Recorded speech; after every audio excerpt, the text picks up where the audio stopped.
엘리야가 모든 백성을 향하여 이르되 내게로 가까이 오라.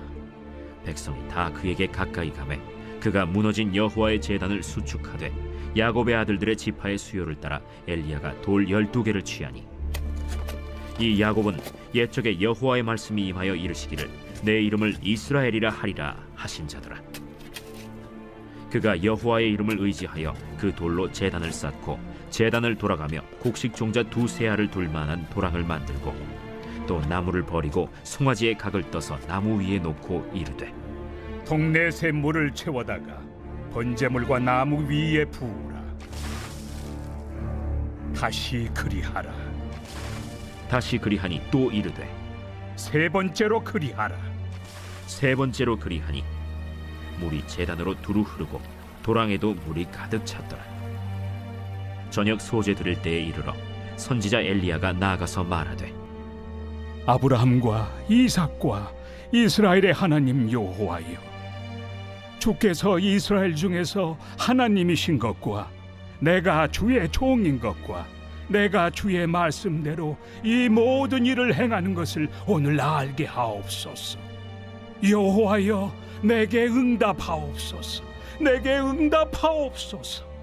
이 백성에게 주 여호와는 하나님이신 것과 주는 그들의 마음을 되돌이키심을 알게 하옵소서. 이에 여호와의 불이 내려서 번제물과 나무와 돌과 흙을 태우고 또 도랑의 물을 핥은지라. 모든 백성이 보고 엎드려 말하되 여호와 그는 하나님이시로다. 여호와 그는 하나님이시로다. 엘리야가 그들에게 이르되 바알의 선지자를 잡되 그들 중 하나도 도망하지 못하게 하라. 하매 곧 잡은지라. 엘리야가 그들을 기손신으로 내려다가 거기서 죽이니라. 오늘은 우리가 종교 개혁주일로 지킵니다. 개혁교다. 우리는 개신교인이라고 하잖아요. 개신교인. 이게 조금 더 역사적으로 거슬러 올라가야 하는데 지금은 천주교라는 게 있죠. 천주교. 이거는 로만 카톨릭이에요. 로만 카톨릭. 이전에는 그냥 캐톨릭 처치, 보편적인 교회였어요. 그러한 교회가 중세의 그러한 타락과 부패와 잘 알고 있는 면죄부 판매, 죄를 졌으면 회개하고 하나님 앞에 나아가야 되는데 내가 돈을 통해 내 죄가 사해진다는 거예요. 이런 부패가 가득 차자 이제 마틴 루터라는 사람이 1517년에 비텐베르크 대학에서 그 성문 앞에 대자보를 붙인 거예요. 일종의 95개조의 반박문이라고 해서 그때부터 이제 교황청과 카톨릭 교회와의 전쟁, 그 가운데 이제 구교와 신교로 나눠진 거예요. 구교는 지금 로만 카톨릭 처치. 그러니까 그 이전엔 캐톨릭 처치 하나였어요. 근데 그것이 분리되어진 거예요. 로만 카톨릭 처치와 개신교로. 지금 그러한 진리 전쟁이 구교와 신교로 나뉘어지는 개혁의 시작이었다면 지금도 계속해서 우리는 진리 전쟁을 하고 있습니다. 종교개혁의 모토는 오직 믿음, 오직 은혜, 오직 성경입니다. 이 세 가지를 모토로 해가지고 계속해서 이 세 가지를 가지고 개혁되어지는 그러한 신앙의 개혁을 이루려고 한다는 것입니다. 1000년 동안 지속되는 이 중세교회의 잘못된 교리와 관행을 과감하게 도려낸 것이 이 종교개혁, 칼의 역사라고 합니다. 그 칼의 역사는 오직이라는 거예요. 오직. 과거에는 그래 성경이 제일 중요하지 하면서 플러스 교황의 말도 같은 권위야. 교회의 관행, 그러한 것도 같은 권위야 라고 한다는 거예요. 성경이라고 하지만 플러스 알파가 똑같은 권위가 있다 라고 한다는 거예요. 성경하고 교황의 말하고 똑같다는 거예요. 그래서 이 부정부패가 끊이지 않는 교회의 역사, 바벨탑을 계속 쌓아간 거예요. 겹겹이 쌓아 올린 바벨탑, 그게 과거의 중세교회의 모습이었다는 것입니다. 그 바벨탑의 뿌리를 베어낸 것이 바로 종교개혁입니다. 이후에도 이제 계속해서 이 진리 전쟁은 지금도 진행되고 있습니다. 진리라고 외치는 많은 종교들이 있지 않습니까? 신천지도 있고요. 제7 안식일, 증산도, 여호와의 증인, 안상홍, 통일교 등 이것이 진리라고 외치고 있습니다.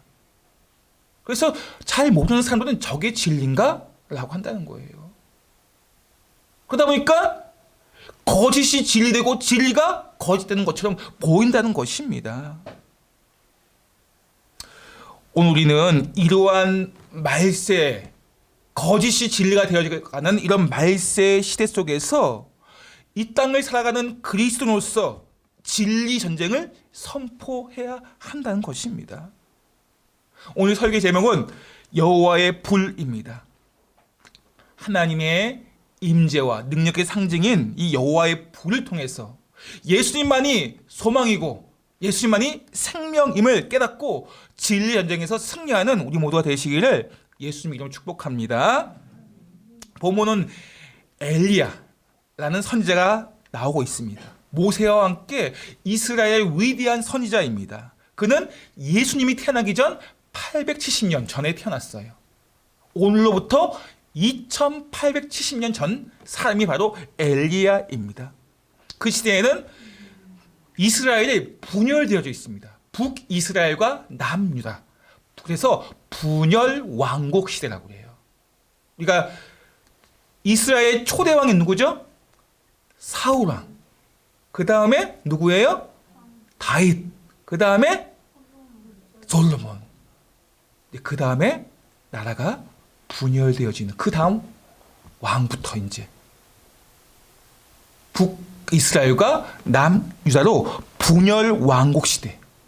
세계사적으로는 아수르 나라가, 아수르 들어보세요. 아시리아, 아수르라는 나라가 이제 확장해서 전 세계를 지배하는 가운데 놓여 있습니다.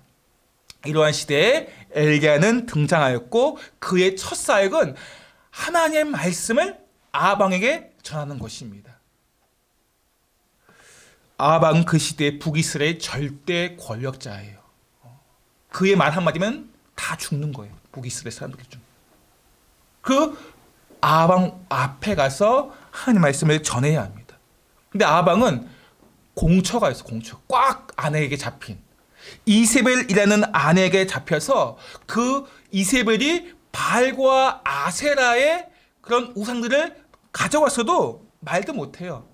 반대하기보다는 오히려 자기도 바알과 아세라를 믿고 백성들조차도 바알 신과 아세라 신을 믿도록 했습니다. 아방은 자신만 하나님을 떠난 것이 아니라 자기의 백성들도 하나님을 떠나게 만들었습니다. 이러한 악한 아방에게 엘리야는 하나님의 말씀을 전합니다. 열왕기상 17장 1절 말씀 볼까요? 시작. 내가 섬기는 이스라엘 하나님 여호와께서 살아계심을 두고 맹세하노니 내 말이 없으면 수년 동안 비도 이슬도 있지 아니하리라 하니라. 아멘. 이스라엘은 농업국가예요. 농업국가. 농업국가인데 비가 내리지 않으면 어떻게 되겠습니까? 곡식을 거둘 수가 없어요. 먹을 것이 없으면 모든 것이 나라가 경제 근간이 다 흔들리게 되어 있습니다. 군인들도 먹을 것이 없으면 어떻게 해요? 탈영을 하게 되고 먹을 것이 없으면 농민들은 반란을 하게 됩니다. 이러한 어려움에 직면한 것이 바로 비가 없어 가뭄이 찾아오게 돼서 식량을 거두지 못하게 되며 그런데 지금 엘리야 선지자가 아방 앞에 가서 비가 오지 않을 것이다 라고 불길한 말을 한 거예요. 그러니까 어떻게 했어요? 아방 입장에서는 그런 불길한 말을 들으니까 기분이 나쁘고 엘리야를 가만히 둘 수가 없는 것입니다. 엘리야를 잡아 죽이려고 했습니다. 하지만 하나님의 말씀에 이끌어간 엘리야를 아방은 찾을 수가 없었습니다. 곧 말씀대로 이스라엘에는 가뭄이 찾아옵니다. 시내가 말랐습니다.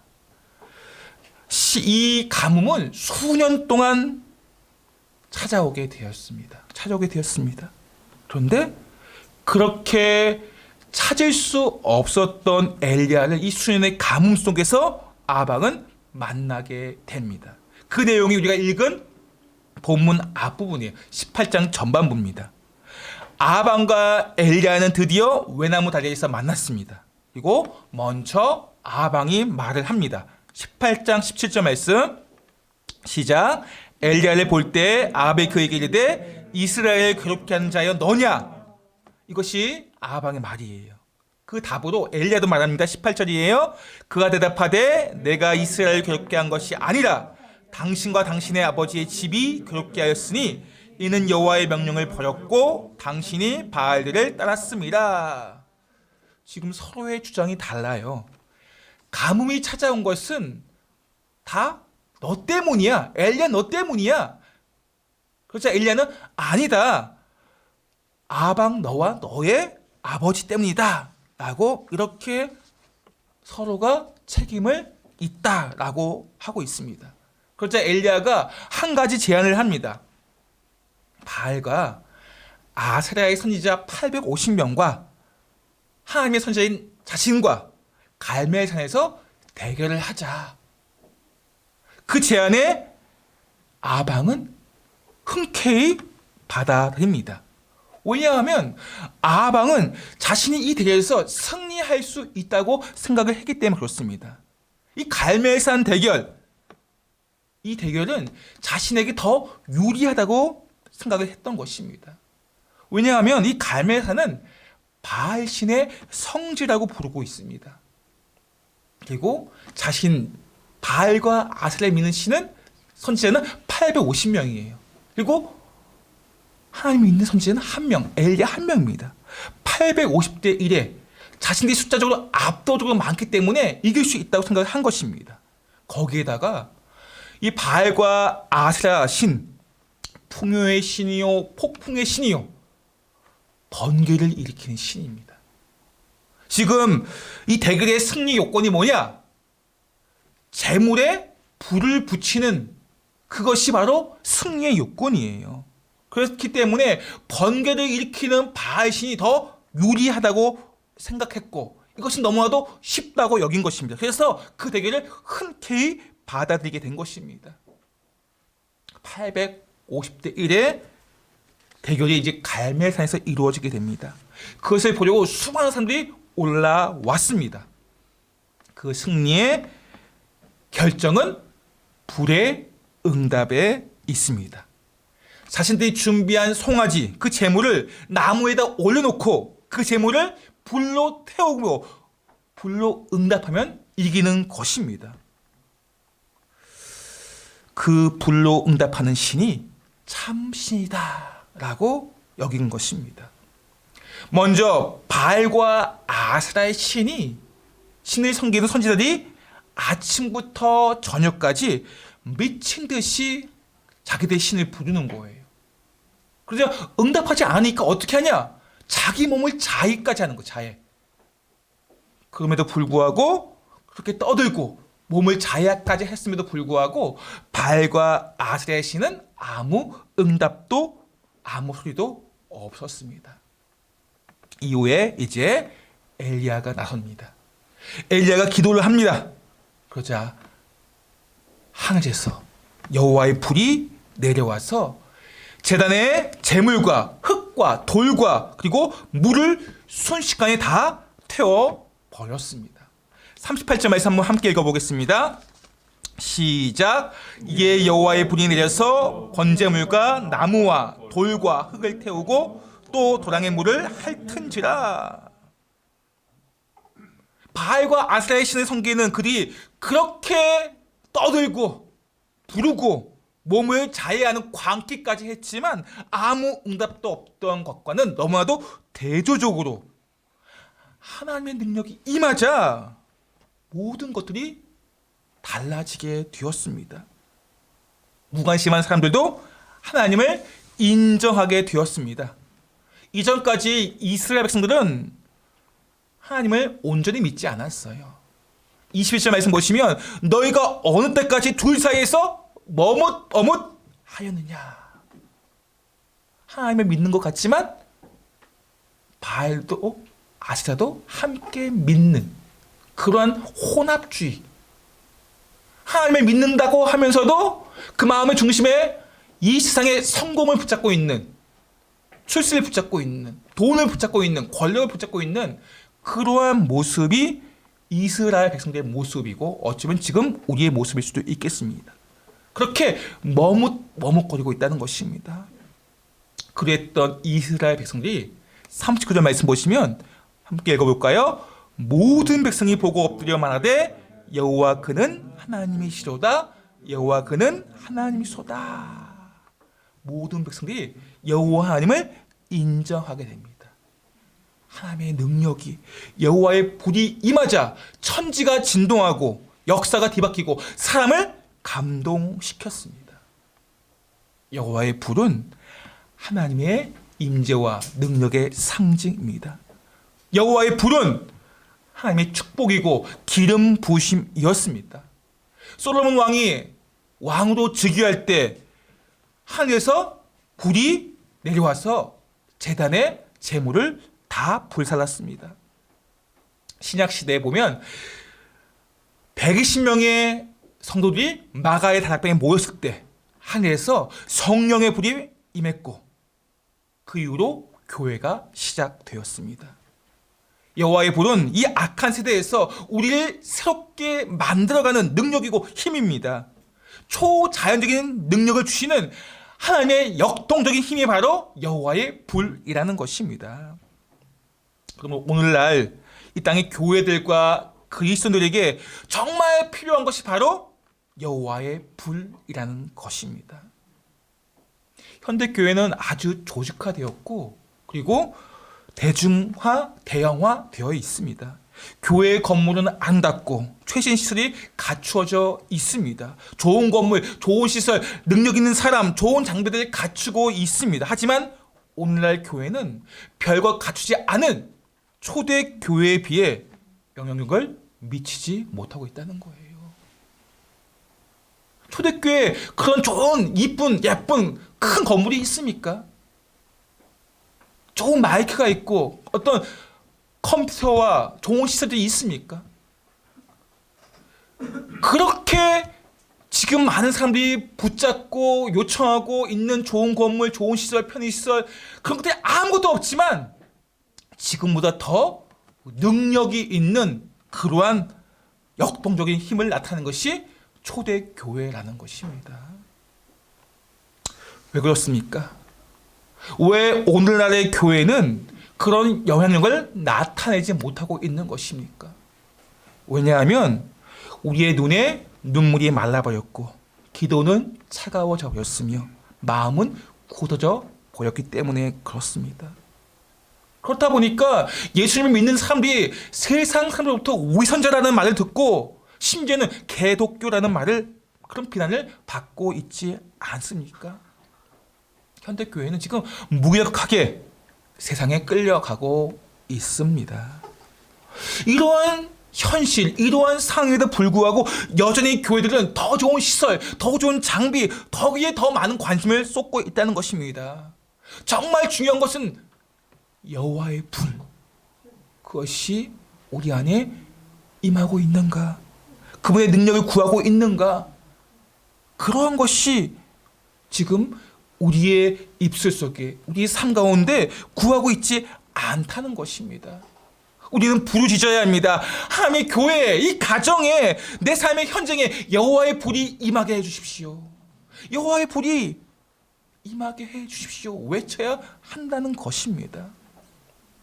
여호와의 불은 무섭고 타협이 없습니다. 이 여호와의 불로 말미암아 타락한 인간의 그 세상, 이 혼합주의, 적당한 신앙주의 다 불태워버리고 정결케 합니다. 여호와의 불이 이 땅의 음란한 문화, 폭력 문화, 타락한 도덕성을 소멸시켜 버립니다. 사회, 정치, 이 모든 곳에 인간의 때가 묻은 그러한 더러운 부정표로 가득한 그 모든 것을 여호와의 불이 다 태워버린다는 것입니다. 우리 삶을 보게 되면 서로가 서로를 비난해요. 서로가 서로를 개혁해야 한다고 합니다. 좌파는 좌파, 우파에게, 우파는 좌파에게. 그렇게 서로가 서로를 개혁해야 한다고 하지만 사람의 힘으로 개혁할 수 없습니다. 인간의 힘으로는 결코 개혁되지 않습니다. 오직 여호와의 불이 임하여질 때 우리의 삶이 개혁되어지는 것입니다. 오늘 말씀처럼 여호와의 불이 재물과 나무와 흙과 그리고 물을 모두 태워버렸습니다. 여호와의 불이 임하게 되면 모든 더럽고 죄악된 타락한 그 모든 것이 깨끗하게 청소되어진다는 것입니다. 기독교의 역사 속에서 여호와의 불이 임하게 되면 회개가 일어나게 되고 진정한 개혁이 그리고 부흥이 일어났습니다. 학생들이 컨닝을 하다가 요즘도 컨닝하는지 잘 모르겠어요. 올 때는 참 그런 것도 종종 있었어요. 막 정말 지금은 그런 게 있는지 없는지 모르겠지만 학생들이 컨닝을 하던 것을 고백하게 되고 상대방에게 먼저 용서를 구하며 훔친 물건을 도로 가져다 놓고 갈출을 했던 청소년들이 돌아오고 술집이 문을 닫습니다.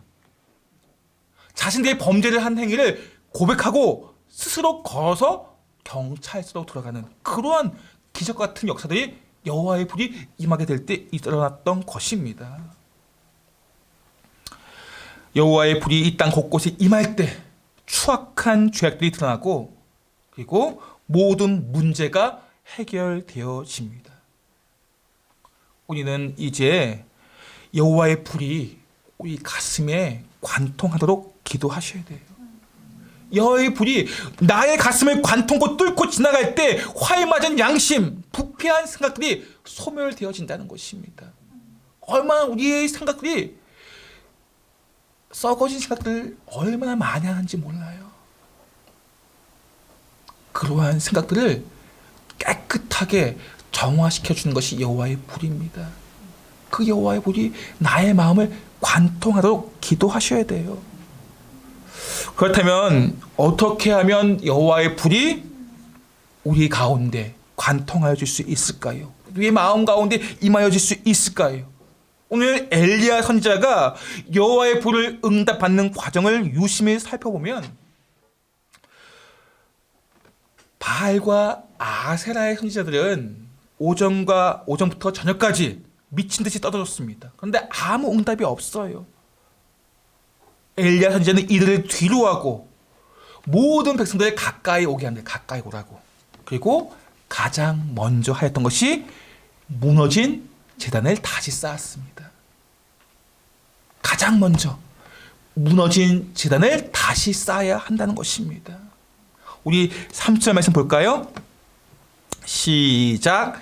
엘리야가 모든 백성을 향하여 이르되 내게로 가까이 오라. 백성이 다 그에게로 가까이 가매 그가 무너진 여호와의 제단을 수축하되 그가 무너진 여호와의 제단을 수축하되 다시 쌓되 헐어버리고 다시 고쳐 세우되.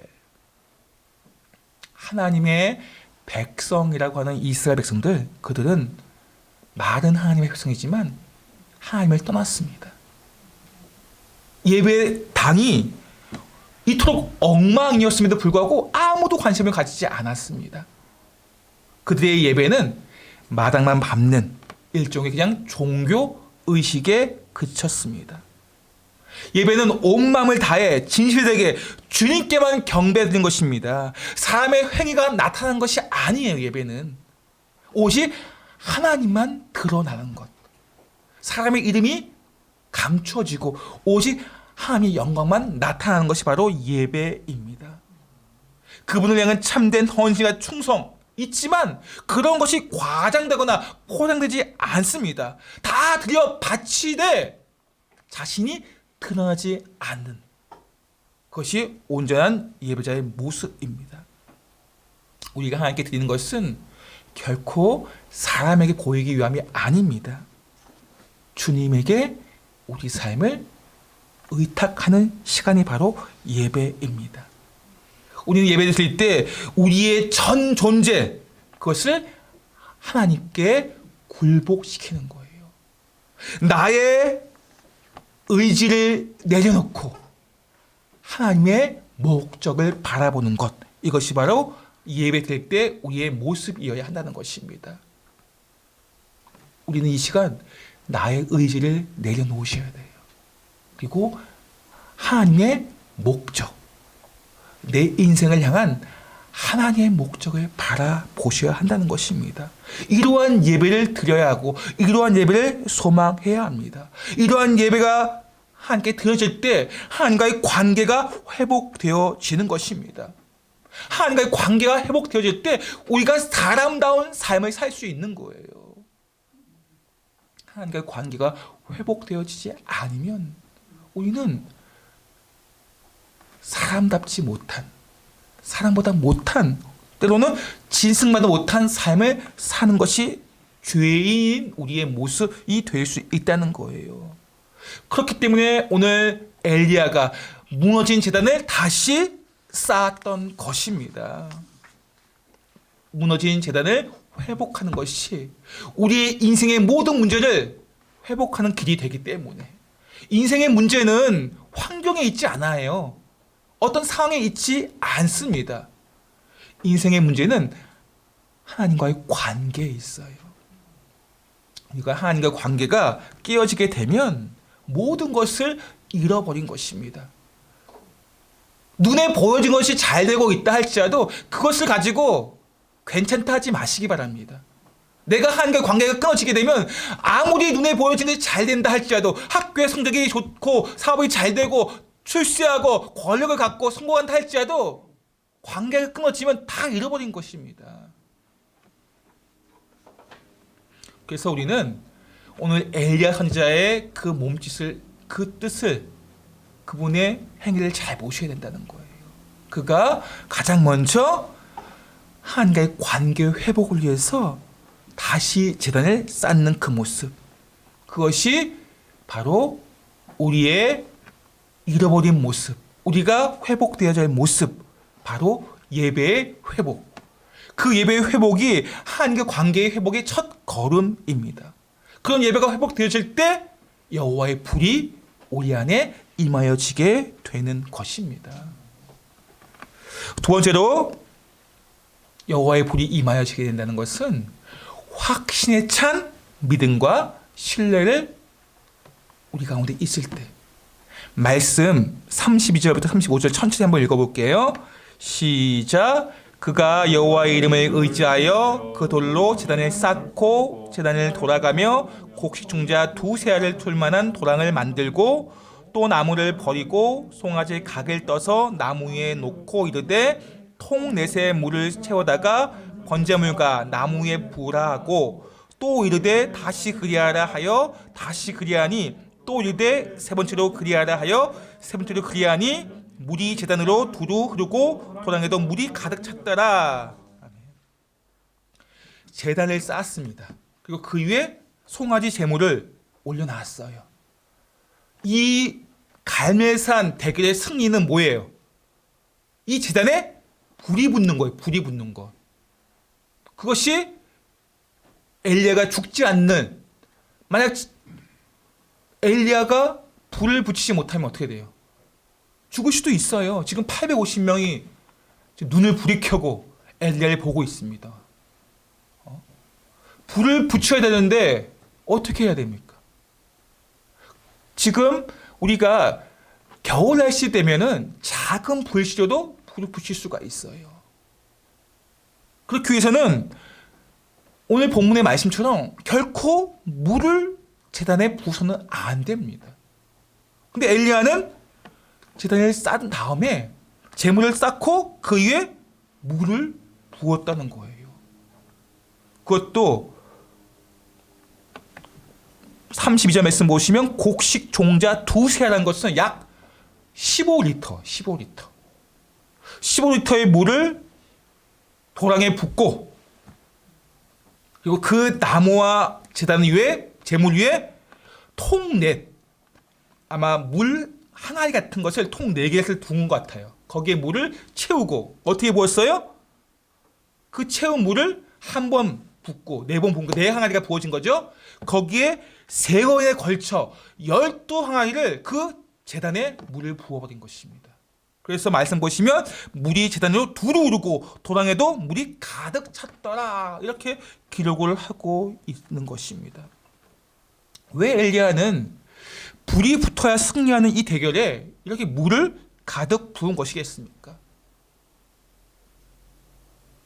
엘리야는 그냥 어떻게 해서 작은 불씨가 그 제단에 불을 붙이려 그런 요행을 바란 것이 아니에요.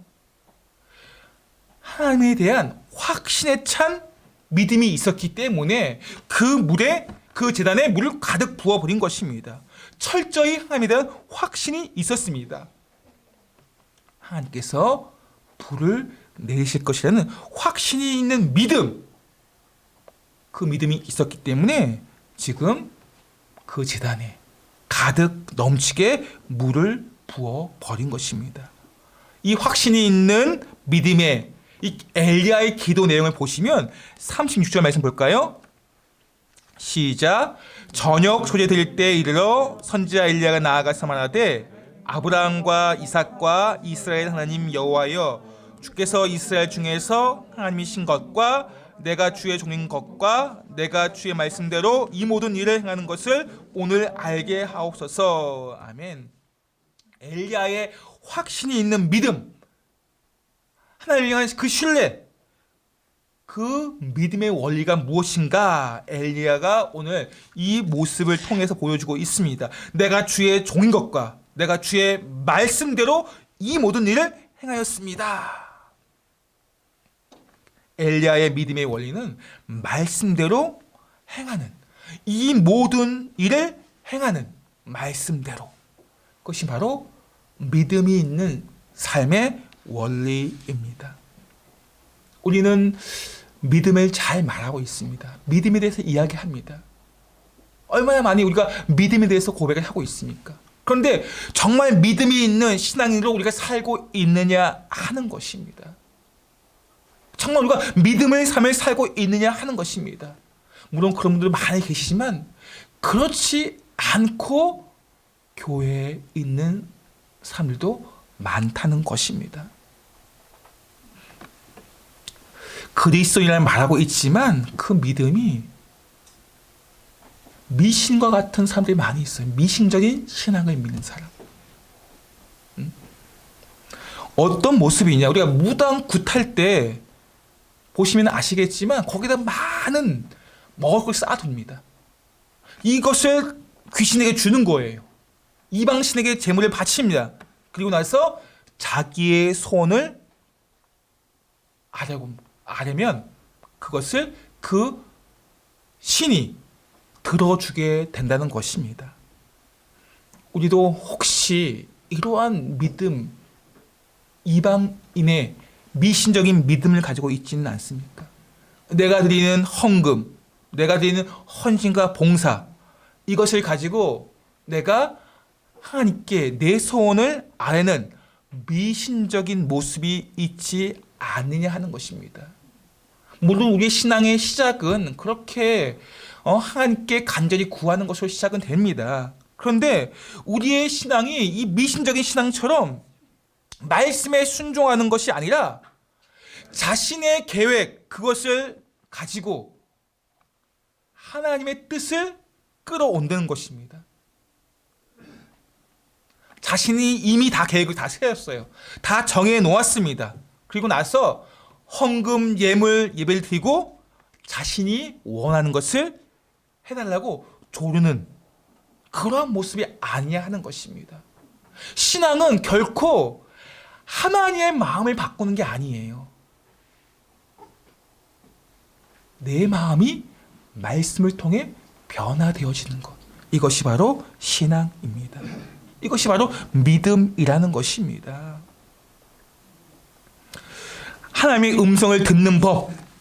우리가 이용규 선교사님이 쓰신 예전의 책인데 내려놓음이라는 책이 있습니다. 거기 보시면 하나님의 음성을 듣기 위해서는 100% 하나님의 음성에 순종하겠다는 마음 자세가 있어야 된다고 기록을 하고 있어요. 100% 순종하는 것. 어떻게 그렇게 하지?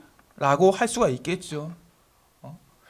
우리가 말씀을 들었을 때 내 생각, 내 방법 이게 이해가 되지 않는데 하면서 할 때가 있어요. 우리가 말씀을 들었을 때는 그 말씀 들은 그대로 순종하는 것. 이해가 되지 않아도 순종하는 것. 이것이 내려놓음의 저자인 이용규 선교사님의 하나님의 말씀을 듣는, 음성을 듣는 방법이에요. 그대로 이해가 되지 않아도 순종하는 것. 이렇게 말씀을 듣는 온전한 순종을 통해서 여호와의 불이 임하여지게 된다는 것입니다.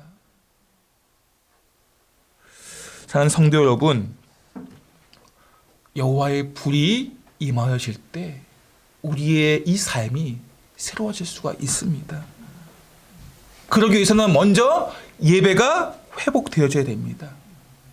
예배 가운데 하나님을 만나고 관계 회복이 이루어져야 하고 하나님을 향한 확신이 있는 믿음과 신뢰 가운데 말씀하시면 주님 내가 듣겠습니다. 내가 행하겠습니다. 이러한 모습이 있을 때 우리의 삶의 현장에, 가정의 교회에 여호와의 불이 일어나게 되는 것입니다. 오늘 이 말씀 가운데 우리 가정에, 교회에, 직장에, 우리 삶 가운데 여호와의 불이 임하여지기를 예수님의 이름으로 축복합니다.